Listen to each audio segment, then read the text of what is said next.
that it enables equality for everyone. But over the years, I have questioned the framing from different perspectives. And to avoid boring you, let me paint a picture that emerges.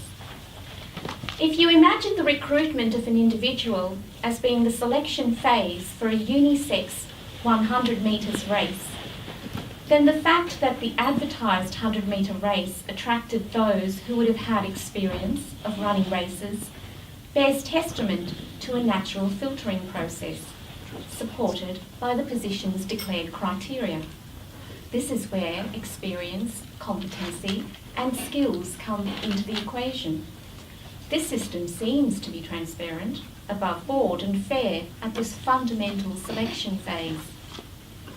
But as you being a woman, stand in the queue for selection by interview in a trial race, little do you know that the man next to you has been taken under the wing of experienced male runners who have mentored him to improve his timing, the benefit of a boys' club network.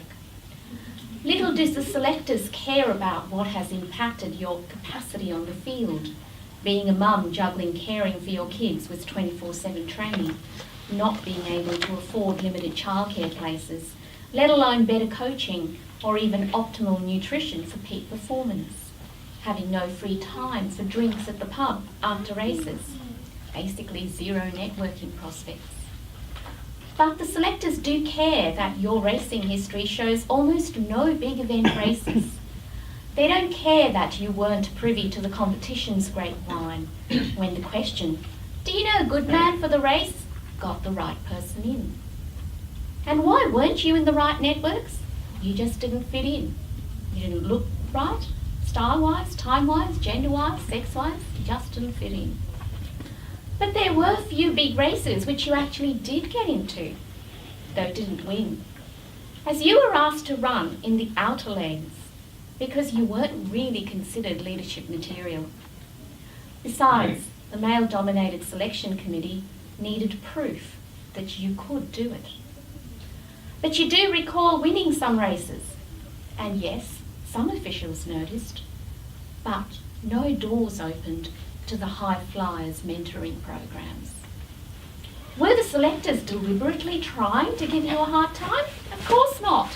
Their bias was unconscious.